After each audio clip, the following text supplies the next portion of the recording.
Hello, everybody, and welcome back to World of Warships Legends. My name is Spartan Elite 43, and tonight we are taking our very first look at the brand new Tier 8 British battleship, Scarlet Thunder. Now, if this looks familiar to you, it should, because it's literally a Duncan.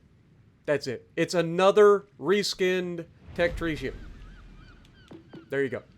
There are some key differences we'll go over, but I'm running Azurlane Nelson. You might swap Azurlane Nelson for John Fisher. I know a lot of people will probably say that. He's probably the better option for the two.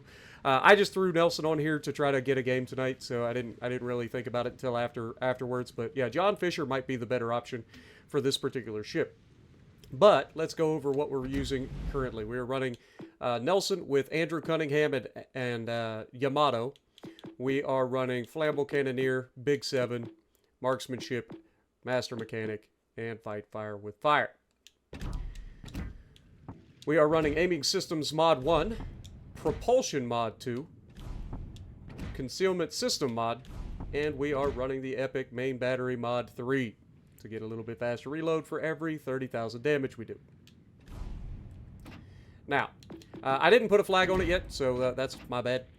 You guys know the deal. We always run this one. There's a couple of good things about this ship. It's got the same nerfed Duncan heal. I was hoping that this would get a super heal back instead of having Duncan's nerfed heal, but this is the same nerfed heal for the Duncan. Unfortunate. You do have a secondary booster, and the defensive AA consumable is very nice right now, but at the same time, like, it doesn't really last long enough to be all that useful, and you only get 3 charges, and they take forever to come back, so you may get to shoot down one squadron of planes, but they're just going to come back and smash you anyway, so you'll shoot down a bunch of planes with this ship, but if a carrier wants you dead, they're going to get you dead. Obviously, we're running the Scarlet Thunder camo that comes with the ship. Survivability, 75,200 hit points with a 28% torque reduction. Artillery, you get 420 millimeter 419 millimeter 45 caliber Mark IIs. Get 9 of them. Reaching out to 18.5 kilometers with this build, reloading in 27 seconds. Not too shabby there. That gets better as you get more damage, obviously. 180 degree turn time with this build is 36.5 seconds, so serviceable, not terrible. HE shell maximum damage, 8,352 damage with a 48% chance to set fires. AP shell maximum damage of 13,340. It's got very good AP, very good HE, just like the Duncan, just like the Conqueror. But I think that this one is more suited to HE spam because it's not as accurate, or at least doesn't seem to be as accurate as the Duncan. Duncan seems a lot more accurate to me, but I could be wrong. I don't have the numbers in front of me because for whatever reason Wargaming decides to forgo anything that would make sense for stats. 114 millimeter 45 caliber Mark II BD secondaries. You get 16 of those, reaching out to 5.5 kilometers, reloading in 5 seconds, firing HE with 1,700 maximum damage and 8% chance to set fires. And then you've got the 134 millimeter 50 caliber Mark I secondaries. You get 12 of those, reaching out to 5.5 kilometers, reloading in 6.7 seconds, and doing 1,900 HE damage with an 8% chance to set fires. AA defense is pretty solid, but not the best. But the defensive AA does help with that. 20 millimeter Orlik Mark IVs, you get 12 of those, doing 43 damage per second, but it's only 2 kilometers. 20 millimeter Orlik Mark Vs, you get 20 of those, reaching out to doing 61 damage per second, reaching out to 2 kilometers. 40 millimeter Bofors Mark IVs, you get 24 of those, doing 272 damage per second, reaching out to 3.5 kilometers. 40 millimeter 39 caliber QF Mark VIIIs, reaching out, or doing 119 damage per second, reaching out to 2.5 kilometers. You get 48 of those. 114 millimeter 45 caliber Mark II BD dual purpose secondaries, you get 16 of those, doing 71 damage per second, reaching out to 5 kilometers. Then the 134 millimeter 50 caliber Mark I dual purpose secondaries, you get 12 of those, doing 51 damage per second, reaching out to 5.2 kilometers. So as you can see, you kind of want to get everybody, you kind of want to wait till the planes are basically on top of you before you trigger your defensive AA, because if you trigger it too early, they don't get into your defensive AA, the bulk of your AA, until they're on top of you anyway. And it's a short duration, so like use it wisely, right? Maneuverability, maximum speed 32 knots with this build, 910 meter turning circle, and a 13.7 second rudder shift. So as you can see, there's a reason I didn't bother going with the rudder shift. It's already pretty decent, 13.7 seconds. You go rudder shift, you might be able to get it like 11.8, but don't really need it. Your guns are pretty much bow on. Your middle turret, you can angle slightly and be able to get that on target. You don't really need to have the rudder shift, but 32 knots of top speed is very nice, so I do like that. Detectability, 13.4 kilometers by sea, 11.2 by air. 2 is always guaranteed, 15.5 smoke firing penalty. My stats are going to be awful. I'll be real honest. It says that I got a 64% win rate. I don't know how, because it's felt pretty awful tonight. Not because the ship's been bad, but I have had some absolutely horrific teams. But I have given the ship a fair shake, and I've done pretty well in the ship overall. It's just, like I said, we've had some absolutely horrific teams. At least the people that spawn next to me. I guess we've had some people on the other flanks that have been okay, but the people that have been next to me have been absolutely awful. But we'll showcase some of that coming up in the video. Anyway, let's get to the armor. This is one of the big differences between the Duncan and this ship. This got better armor. It doesn't have the belt armor, but it is cased in 32 mil. Like, the entire ship is basically 32 millimeters. So keep that in mind. The only thing that overmatches you is the Yama and Musashi. That's it. So as long as you angle well against pretty much everything else, you're going to ricochet a lot of shells. You don't have belt armor, like you don't have extra belt armor, but it's still 32 mils everywhere. So you will be shocked at the amount of bouncing you can get. Also, there's not a lot to shoot on this top of the ship, so you're going to lose turrets. The front turret gets knocked out easily. The second turret gets knocked out easily. Third turret is usually okay, but yeah, just keep that in mind. The turrets on the ship are made of Swiss cheese by the time you get done with the game.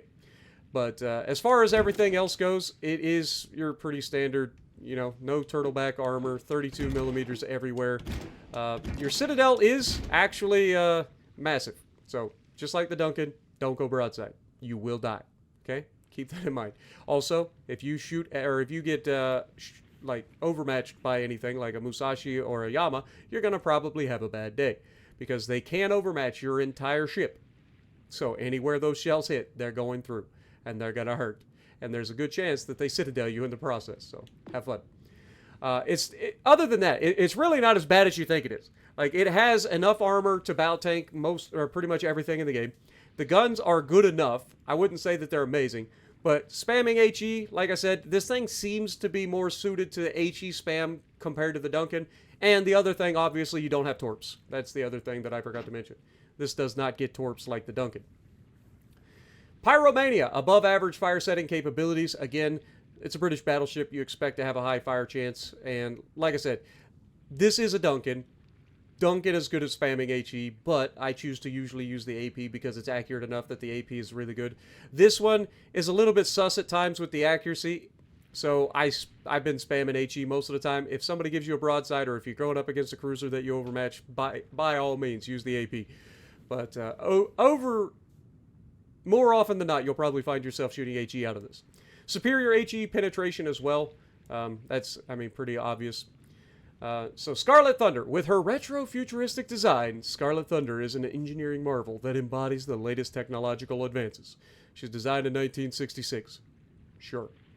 Anyway, I don't hate this thing. It's kind of got like an Arcana-plane, like bow. Like, you see the like jet engines? Like, that kind of reminds me of the Arcana-plane. I'm pretty sure that was Russian, so I'm not sure why they were going with this. This is obviously a British ship, so why would they go like Arcana-plane style? Like jet engines everywhere. But you guys let me know what you guys think. I honestly think it looks okay. It's different. A lot of jet engines. It's got decent speed. The guns are solid. It's got decent armor. As long as you're not going up against a Yama or Musashi at close range, you'll probably be fine. I like these tail fins. I'll be real honest. These tail fins are real nice. I like them a lot. Couldn't care less about the wings in the middle of the ship and all of the jet engines. But hey, you know, maybe if the jet engines actually had like particle effects coming out of them, it would be a little bit nicer. But with all of that being said, let's get to the gameplay. Alrighty, so we're going to be on Estuary, and we are in the brand new Scarlet Thunder. Now, I'm not going to lie to you guys. Like I said, it's just a Duncan, right? And honestly, Duncan is better in some ways.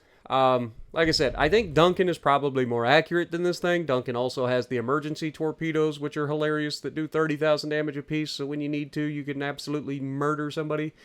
But that's not to say this is a bad ship. It's just that I don't see the purpose of this ship. I don't understand why it exists. It's kind of like the Temeraire in that sense. If you guys remember the Temeraire. Temeraire is not a bad ship, even though a lot of people think it is. But it's really not. It's just a mini Conqueror, right? And it's good at what it does. But why does it exist? Nobody knows. There was a Marlborough that came out at the same time, and honestly, I would probably rather be in the Marlborough than the Temeraire most of the time. And I've done really well in the Temeraire. But, again, like there are certain ships that get released that just don't make any sense. And this is one of them. Like, I don't understand why this thing exists, and oh my god, hello, 13,000 kill Yamato. Lord have mercy. One of two things is probably, well, I guess both can be the same, or both can be right at the same time. But Yama is 13,000 kills, which means he has most likely farmed AI kills, unless he just plays nothing but the Yamato non-stop. But even then, I find it very difficult to believe he's got 13,000 kills in Yamato. He pretty much had to have farmed AI. That's the only thing I can figure. And I don't know why people do that. People think it's impressive to have a high frag count, because the funny thing about it is they always don't do really well. Now, I'm not going to say this guy does poorly in this match. Okay, he doesn't. He does some good things. But he is going to get absolutely brutalized at the beginning of the match. We're going to take a shot at the Palmer. Both of us take a shot at the Palmer at the same time. He's staying broadside. I'm spotted. I'm starting to get a little bit antsy in the pantsy here. But fortunately for me, we only hit 3 shells. We do 4,800, no fires. And this man just lost almost half his hit points immediately. And you can see that somebody's shooting HE as well. Now, we don't know exactly what we're up against. And normally I don't go around the far left side of this map, but I'm in a ship that's relatively quick, right? But I'm also not an idiot, right? We know that man just got slapped really hard broadside. That's generally a key that there's a Yamato over here on this side of the map, right? Usually Yamato is about the only thing that slaps Yama at range really hard. There's a lot of other ships that can get lucky once in a while, but it's usually a pretty good bet. Now, turns out there's actually 2 really good ships over here. One is the Yamato, and the other is the Republique. And we're going to show that whole fight in a moment. But it's going to take a while. This is a slow burn beginning of the match, right? Like I said, I don't normally come out this way. But when we realize that there's no destroyer over here, because we didn't get spotted until we fired our guns, now I'm starting to get a little bit more bold, right? I'm not going to sit over here. I was thinking about letting this Yama go out around the island first, but then he started slowing down. I'm thinking, okay, he's clearly not going to take the initiative, so I will take the initiative, right? I will go out. I will spot things. We have a Howden next to us using the island cover over there, doing Howden things where he's just waiting waiting to drop his stuff, but he actually plays really well as well. Again, I'm not saying that any of these guys play poorly here. It's just been one of those nights where the people that have spawned next to me tonight have been just, the quintessential tater tots, okay? That's the only way I'm going to put it. But I've seen it all tonight. It has been sad. Real sad. But anyway, as we push around the corner, I'm trying to fill time. Can you tell? Can you tell? I definitely didn't stream for 6.5 hours of Roadcraft before coming over here trying to get a video that I thought would be relatively quick in a Tier 8 battleship. Turned out it took me about 3 goddamn hours to get a decent match. I say decent, I've had decent matches all night in terms of damage. But I wanted a match that I could really showcase the goods of the ship. And we're going to get that in this particular match. So this is the match that I chose. Like I said, 110 to 150,000 damage, no problem, all night, right? Like, it's a HE spammer. You're going to get some damage as long as you have some stuff to shoot at, which has been another issue tonight. I've had a lot of high cruiser, high destroyer games, and it's been real difficult to even see anybody half the time. So getting anything to farm has been, you know, pretty lackluster. But here we get a chance to shoot at the Yama. Unfortunately, by the time we get the guns on target, we do lose a couple of shells, but we are going to hit the Yama pretty good. I believe we get a double fire here on him as well. I lied, apparently. Apparently, I didn't get any double fire at all.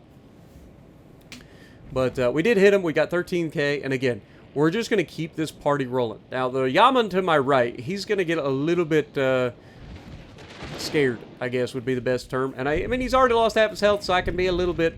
Okay, the Yama shooting HE. So it must have been the Republic that was the one that shot the AP and slapped the broadside of that Yama, which makes sense, because Republic is really good at that. Now, you're going to see I get a double fire here on the Yama. He immediately extinguishes it, but he goes behind the island. Now, as he goes behind the island, he's really the only threat to me on this side. Republic, as good as that ship is, as long as I don't go broadside, he's going to have a bad time. Now, here's the funny thing. Not only does the Republic, like, not really have a chance against me, he's also a secondary build, which makes the shot against the Yama even funnier. And the reason I know he's a secondary build is because the man's going to have his secondaries going from like 7 kilometers away, which I don't think the Republic has. Maybe I'm wrong. It's been a while since I've looked at the secondary range, the base range of the secondaries of the Republic. I know they're good. I know they're good secondaries, but I don't think I've ever built into the secondaries, so I don't remember what the range is. But as we push forward, obviously we've got the Republic spotted. I'm going to try to put myself in a position to avoid getting into a confrontation with that Yama at all costs. And we're going to try to bait the Republic into shooting our belt.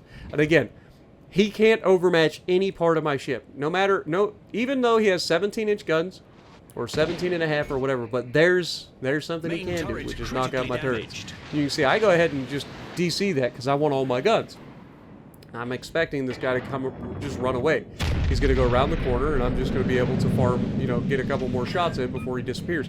That's not what he does. This man decides he just wants to sit here. He's like, I'm angled. Problem is, I'm shooting HE, brother. And guess who else is angled? Me. So you can shoot your AP at me all you want. You're not going to really do anything. His secondaries are firing. Like I said, we're at like sub 6 kilometers now, so maybe he wasn't a secondary build, but it is kind of funny. But he's going to get more fires with the secondaries than I'm going to get with the primaries, which is crazy. But you can see as we hit him, we get another fire on him. He's burning. He's just sitting here. Me and him, we're just trading at this point. He's like, you know what? I think I'll take this fight. And I'm like, go ahead.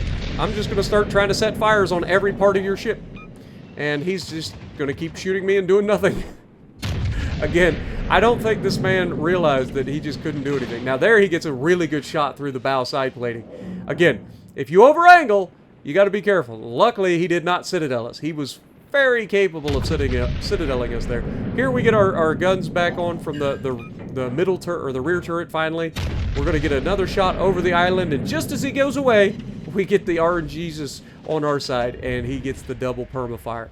And that's going to hurt him for a while. That perma double was probably right as his damage control went on cooldown. That's at least my luck when that happens. But yeah, he's gonna burn for the double for a while. Now, obviously, I could put the fire out here, but there's no real need to. I've got heals for that. I want to push the objective. Now, you'll notice, or push the issue.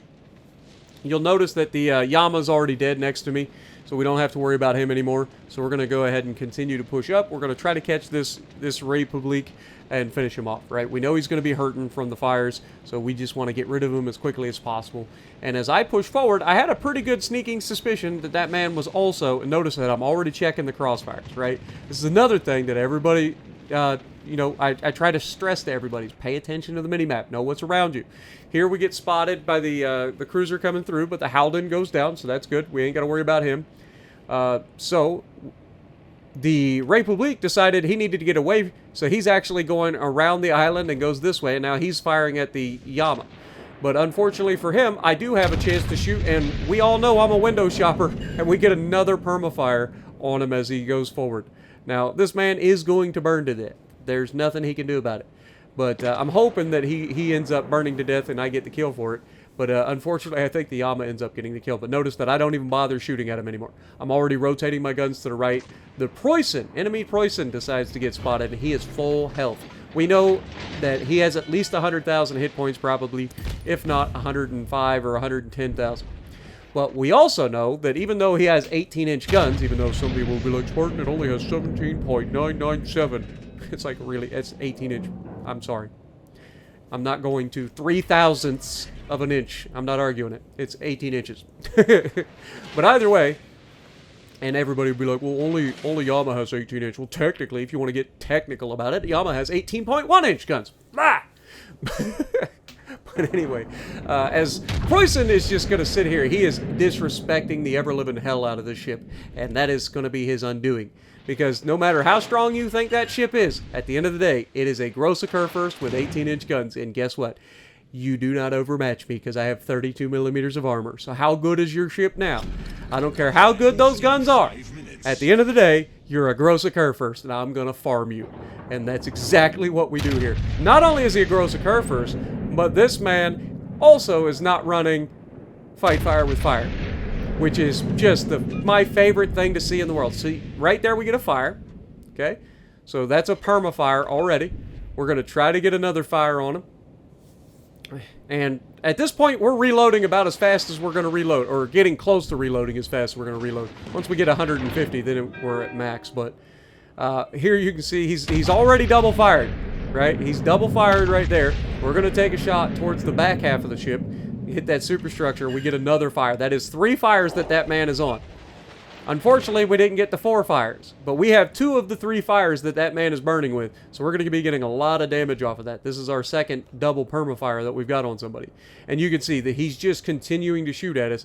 Unfortunately, he is going to get really lucky here before the end of this fight, and he is going to destroy one of my turrets, which, again, we knew was coming. Yama hits us, he knocks out my turret.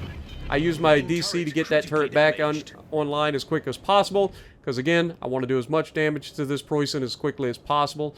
We're going to get the middle turret. I wanted to, but I know that he beats my reload here, so we got to be careful. Don't want to be greedy. Wait for him to shoot. He gets a little bit of damage, and we're going to go ahead and get all 3 of our guns on him now. Or at least we would if he didn't destroy our front turret. Yeah, not ideal. But you can see he takes a lot of damage from the Howden as well, and the destroyer is going to YOLO rush him and finish him off with torpedoes. Not a good trade for the destroyer here. I understand you want to go in and get the kill, but like he gave away half his hit points to take and torp a guy that had no health. He could have held those torps and then went and gone for the Yama. Now Yama here comes around the corner. We're going to get a good shot here on the Yama, and you'll see the damage that we're able to do. Like it's a Conqueror, man. Essentially, it's not as accurate, doesn't have as many guns as the Conqueror, but these HE shells hurt. Okay. Now, I thought about switching to AP, but then I was like, I don't think this guy's going to live long enough anyway, so I'm just going to shoot HE. And he actually does live the torpedoes. The guy misses his torps, but as soon as I shoot, unfortunately, the Preußen ends up finishing down from the other side of the map, apparently. But we're going to continue to push across, and at this point, I'm thinking, okay, well, we got 1 cruiser spotted on the right. Now, I had a sneaking suspicion that there was a cruiser on the left coming back, right? The enemy Schroeder is the guy that's spotted currently going after our Preußen. The enemy Alaska is unknown. His last known was on the left side of the map, following where the Schroeder's at, but he hasn't been spotted in a long time. So, in my mind, he's doubling back. The Yama went through the middle channel, so I had a feeling that the Alaska was coming back as well. Except, I decide wrongly that the Alaska's probably not going to get spotted in time. We're going to have the base captured. We got 3 people in the cap currently capturing the base. So, I figured that there's no chance that I was going to be able to shoot the Alaska, so I tried to get closer to the Schroeder. This is going to backfire 2 ways. 1, the Alaska is in fact coming back, and he is going to put himself in a position to potentially shoot. And now I've put myself in a position where I can't shoot him, which is going to end up costing my 200 damage game, 200k damage game, which is unfortunate because I should have gotten a 200k game in this. This is totally on me. You can see I had the Schroeder in range there, could have potentially shot him with this shot, had my guns loaded to shoot the freaking Alaska again in a moment. Didn't take advantage of it. That's on me. And then I do even worse than that. I thought we were going to probably not be able to shoot this guy. So I'm like, okay, maybe I can sneak a shot over the island, miss all the shots you don't take. Unfortunately, we take the shot, they all derp into the island, and then the Alaska shows up anyway. And I could have just shot him straight through the bow and easily broke 200k there, because I would have done at least 200, or I would have done at least 10k to him. Right? It's an Alaska, he's 32 mils, and I've got a lot more pin than that. But unfortunately, we missed out on our opportunity to get a 200k game. But shout out to the Howden for getting his final kill there, taking all of his. He had no health left for so long, and that man still managed to stay in the fight, be relevant all the way to the end, and take out the Alaska. So shout out to him. Like I said, I wasn't saying anybody in this match that spawned next to me was bad. All right, the Yama did his part. This guy did his part. The Destroyer ended up doing his part, even though he didn't spawn next to me.